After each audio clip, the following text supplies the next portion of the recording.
Assalamualaikum warahmatullahi wabarakatuh. Kali ini penulis ingin bahas perbedaan pengertian asap pesawat dari dunia chemtrails dengan dunia ilmiah ya. Jadi kalau di dunia chemtrails, asap pesawat itu disebut sebagai asap yang mengganggu kesehatan. Jadi video yang populer itu adalah What in the World Are They Spraying. Ini linknya ya. Jadi di sini di video ini digambarkan bahwa asap pesawat itu ada bahan aluminium, bahan macam-macam yang mengganggu tanaman, yang mengganggu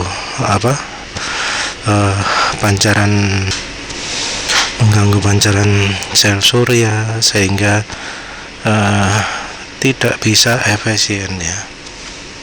Nah, ini digambarkan mengganggu produksi sel suryanya. Ada juga yang ngomong mengganggu tanaman, mengandung aluminium, barium, menyebabkan penyakit ya, menyebabkan kerusakan tanaman. Tapi yang jadi fokus utama dari sisi penelitiannya. Dari mana wis tadi? Ini dari David Kidd ini ya, katanya sebagai pendinginan global. Jadi dari pembuat videonya ini, yang orang tadi, ini Dan Wigington ini, dia yakin bahwa yang namanya chemtrails itu dipergunakan untuk mendinginkan bumi. Jadi dia punya website namanya Geoengineering Watch ya. Buat video ini tentu butuh biaya sangat mahal, katanya butuh 2,5 miliar US dollar gitu ya. Bola wis 2,5 juta US dollar. Dan di website ini dia menjelaskan banyak teori-teori bahwa yang dilakukan oleh trails ini akan menyebabkan pendinginan. Jadi dia berteori bahwa bumi ini mengalami melting, pemanasan yang sangat luar biasa karena penguapan metan atau apa, jadi butuh yang namanya pendinginan. Global Climate Engineering ya. Dia sebut climate engineering karena katanya ini fungsinya untuk mendinginkan bumi.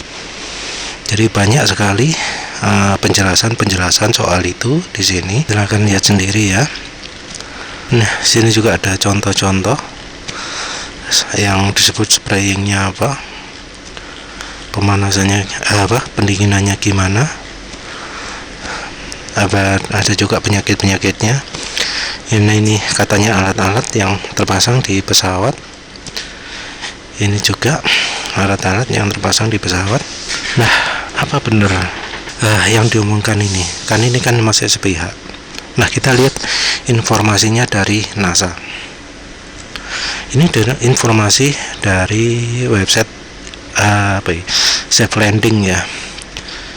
Ini malah disebutkan cirrus clouds mempunyai efek memantulkan kembali sinar matahari, tapi juga mencegah panas dari bumi untuk mencegah lari lagi ke angkasa. Jadi ini adalah net warming, artinya chemtrails ini adalah pemanasan.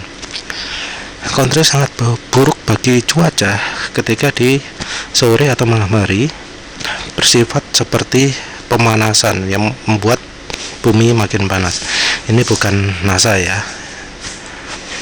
Nah, ini baru NASA, Observatory NASA.gov.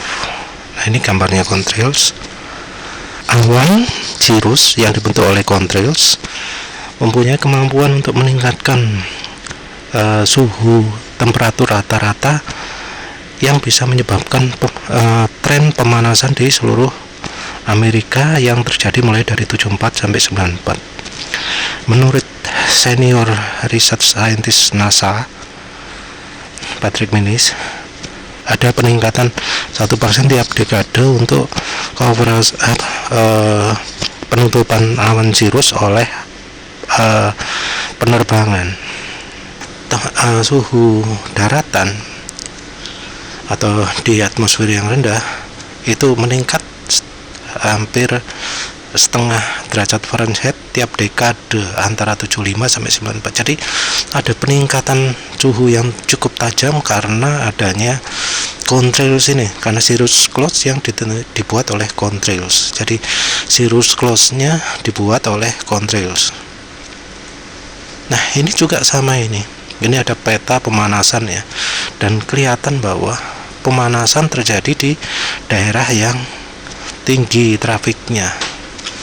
Ini juga dokumennya NASA ya. NASA.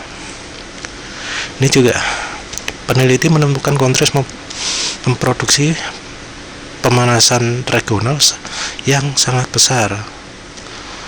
Mana lagi? Kita temukan bahwa di North Atlantic mengalami pemanasan yang paling besar. Selain itu juga di Central Europe, juga karena traffic yang besar. Jadi seperti ini ya.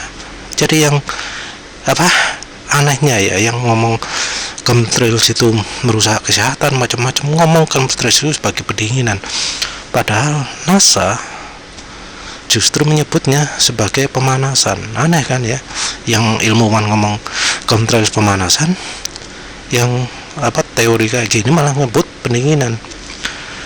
Ya, ini ada contoh juga dari foto satelit sebelum berkembang dan ini setelah merata. Jadi ini jadi faktor perhatian yang sangat utama. Nah, ini juga ada dari pesawat terbang ya.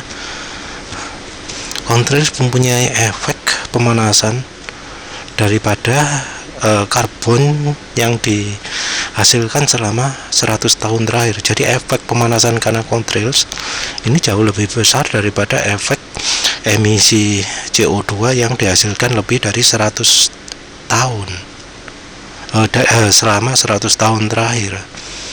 Ya, ini jadi ini bahayanya. Oleh karena itu makanya NASA mencoba mengeksplorasi bahan bakar yang berbeda.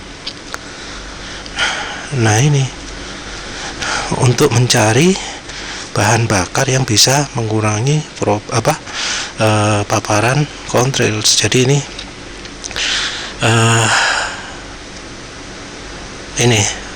untuk cari bahan bakar yang bisa mengurangi timbulnya contrails. Jadi contrails ini disebut sebagai masalah besar sehingga harus sekali dikurangi.